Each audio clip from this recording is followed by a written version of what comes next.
Libra, this is your week ahead astrology forecast from Astrology Motivation by Born Without Boundaries. Guys, I'm going to start very, very broadly and go over all the major planetary aspects and transits as they impact your natal sun. We're going to start with the things that are impacting everybody, and then we're going to go we're going to get more specific, and we're going to talk about the things that are just affecting all Libras in particular, or how what's affecting everyone is impacting Libras. And then we're going to dig down into the decans. If you don't know what a decan is, it is a group of 10 degrees, and every zodiac sign, being 30 degrees total, has 3 decans in them. And so if you are born between 0 and 9 degrees Libra, you are decan 1. If you are born between, if your natal sun lands between 0 and 9 degrees Libra, you are Libra 1. You're in the first decan. Your natal sun is in the first decan of Libra. If you were born between 9 and 19 degrees Libra, you are Libra 2, or your natal sun falls within the second decan of Libra. And if you were born between 19 and 29 degrees Libra, you are Libra 3, and because your natal sun falls within the third decan of Libra. How do you know where your natal sun falls? You can get a free chart. You can get a free natal chart. Just search it and say free natal chart, free natal birth chart, astrology, free natal chart, whatever. It'll come up, and all you need is your birth date, your birth time, and your birthplace. You can run your full natal chart, and they can tell you at exactly which degree the sun was sitting on when you were born. So then you'll know. And it's important to know, because horoscopes are very inaccurate, and for many reasons. But lumping all Libras into one unit actually defies what astrologers maintain to tell the truth of the wheel, which is the aspects, the angles between the planets tell how they're impacting each other and how they're affecting the rest of us. And so if your natal sun is at 5 degrees Libra, it's very different. There's a very different angle than the people who are at 25 degrees or almost 29 degrees. So to tell everybody that it's going to impact them the same is incorrect. And so to be more specific and help you understand exactly how it's going to impact you, I'm going to break it down into the decans. So let's start really, really broadly. This impacts everybody, but it's definitely going to impact you specifically.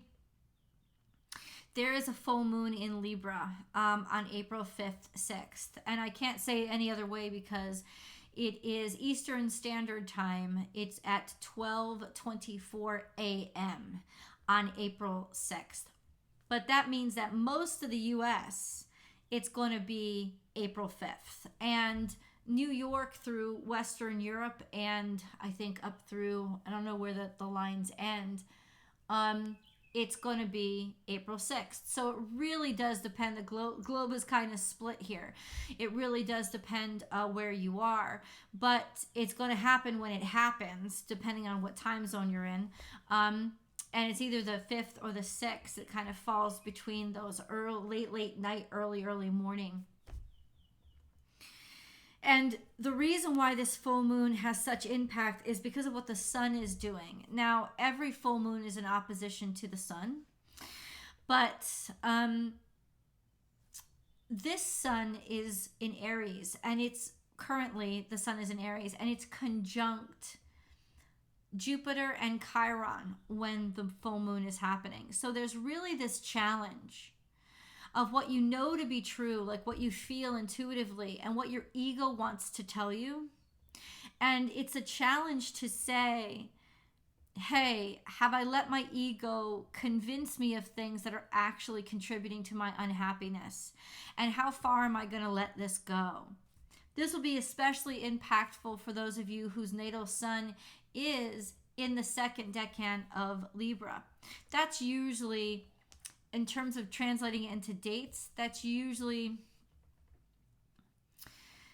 say the first week in October, first week and a half of October.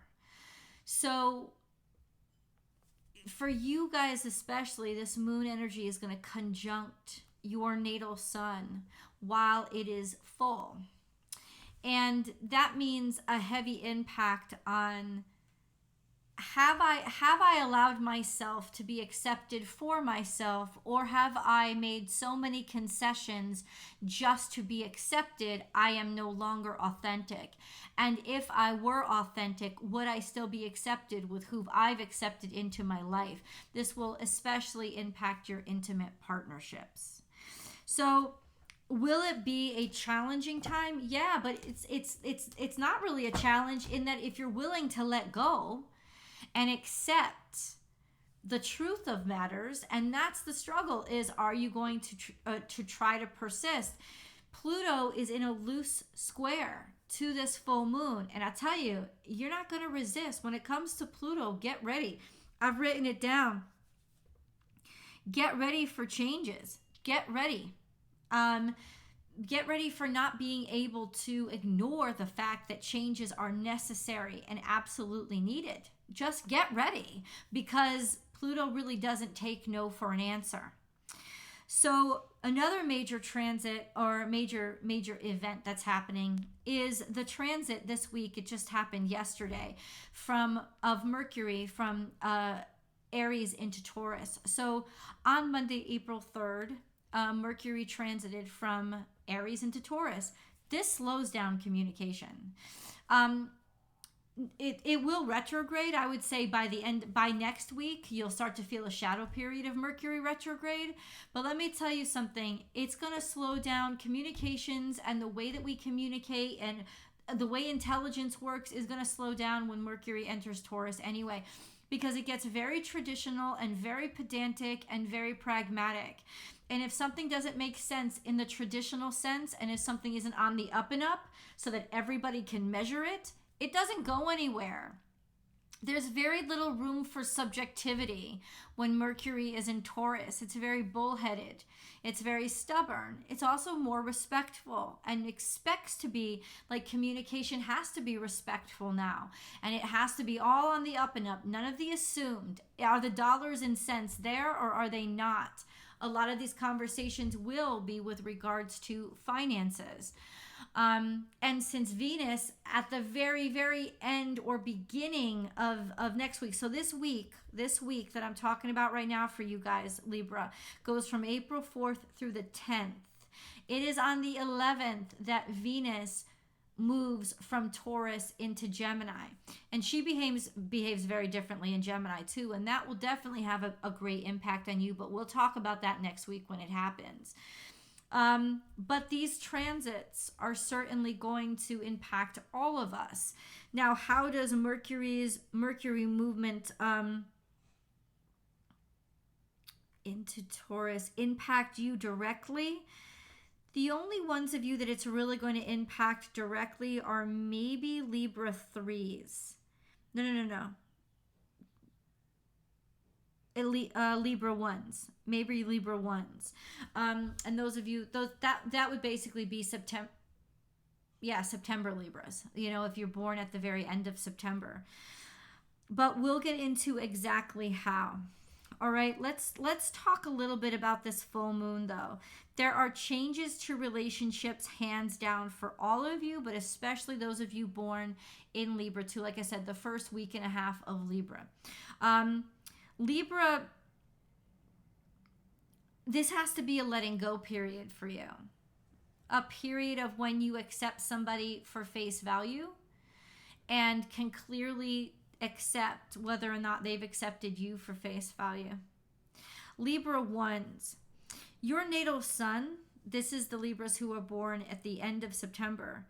Your natal sun is trine to Pluto. So there's a comfort and a harmony that is brought into your life by these changes. Now that will be happening all year. So that's not something that's going to be quick. But in this time of extreme changes, there will be a sense of, I expected this. I almost wanted this to happen. Thank you, universe, for sort of working this out for me. only the very, very, very beginnings of Libra. So this would be like the Libra Virgo cusps are going to be trying to Venus right now by Sunday, Monday. By Sunday, Monday, because Venus is, like I said, going to the very end of Taurus. So for you guys, you'll be at the very, very, you could say you're in a loose trine to Venus, which may mean there's some, it's like it may make you happy. There's some sort of harmony and acceptance that comes to your relationships. It doesn't mean you're going to make up and make nice. It means that you're going to be okay with the way the chips have landed. Then we have a square to Mars. Mars is in the first decan of Cancer, which puts it in a natural it's about 3 or 4 degrees Cancer now. And so this week, your natal sun is going to be square to Mars. That means what? It means expect to be pop-offish, expect to be impulsive. I wouldn't take any major risks when it comes to your physical self. There's a lot more energy that you have. And you can definitely use it as long as you're controlled and you use it wisely. It could actually work out really nicely for you. It could give you a lot of momentum, but you will have momentum in everything you do. And if you act impulsively, impetuously, if you pick fights, it will blow up in your face. I will tell you that right now. So just be very aware of that. Mercury is going to be quincunx to your natal sun. And that means there's just some rubs. There's just some friction. There's frustration that's going to be occurring when it comes to communications, how people are talking to you, how you understand things. It's not the best time to present yourself or to take tests. If you have to, take it slow and don't rush yourself. And if you're taking a test, for example, and you don't understand the answer, don't take it personally. Skip the question, go on to the next. And just do what you can and start with what you're certain of, and then take it slow with what you're not. For those of you who are born in Decant 2 of Libra, who I kind of touched upon already because of the full moon, your natal sun is in direct opposition to the current sun, Chiron, and Jupiter. Now, toward the end of this week, Jupiter will slip into the 3rd decant. So at the very end of this week, I'll get into that 3rd decant, Libras are going to be in opposition to Jupiter, at least the ones at the beginning of the 3rd decan.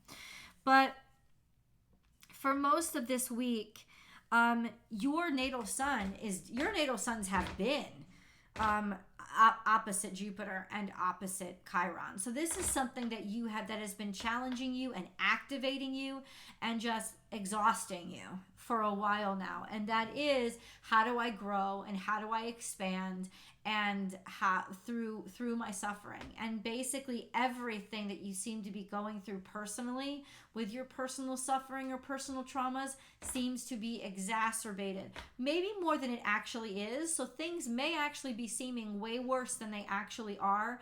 And as Jupiter, after this week, as Jupiter really pulls himself away from Chiron and slips closer toward the end of Aries, you will get some relief from that, where it won't be just exacerbated or exaggerated in your mind.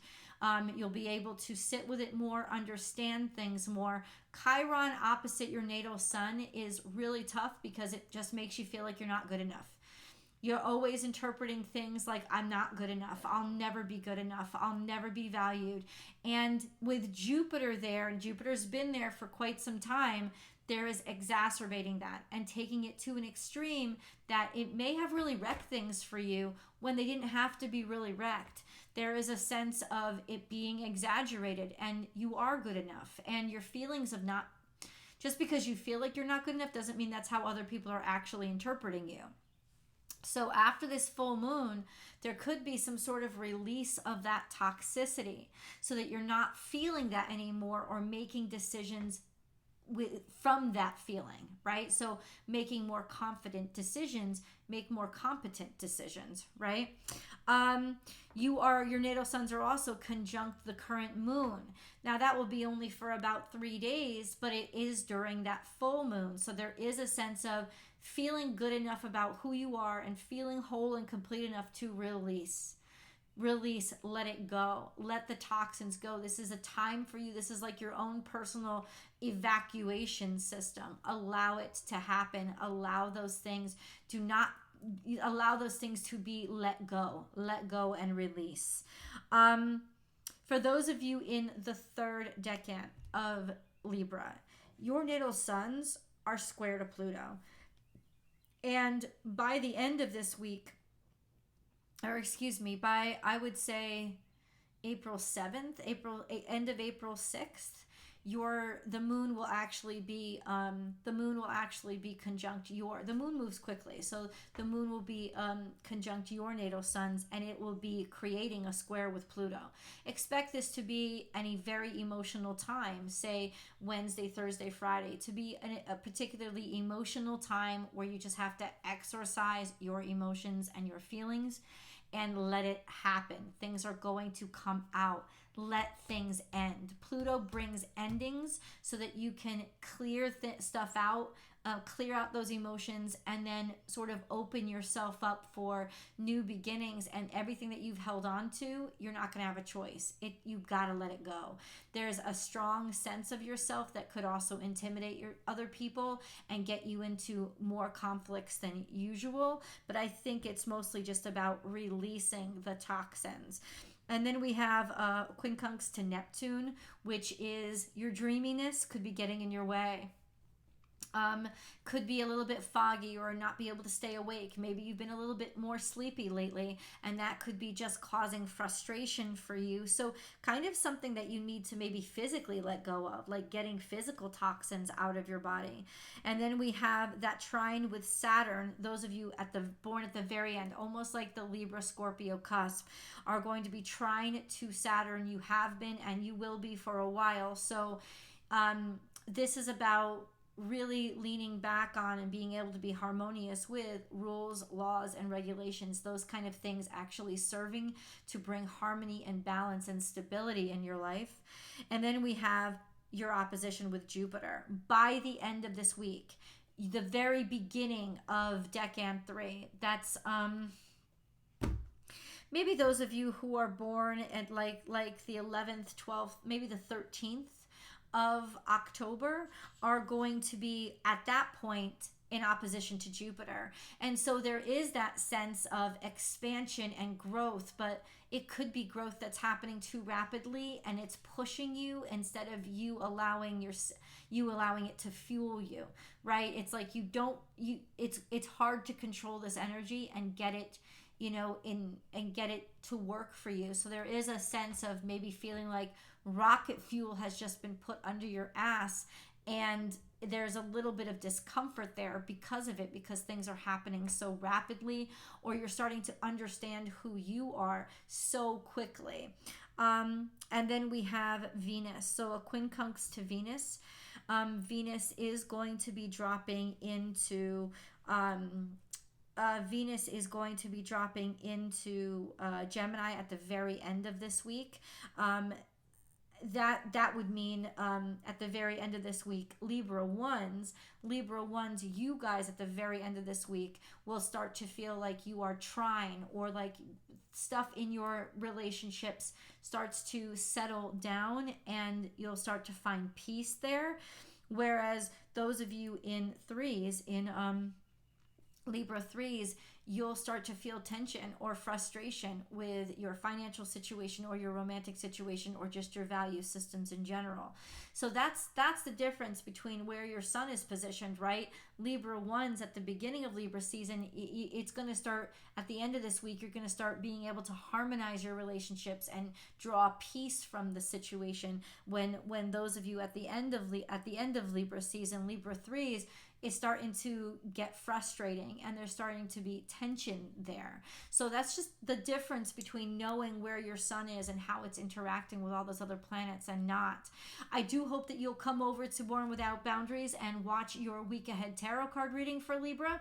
So we'll get a lot of intuitive messages there. Please remember to like this video and subscribe to the channel. Ring that notification bell so that you know when I upload all your favorite content, and so that you can participate in the live astrology chats that happen on Mondays and Fridays here on the channel.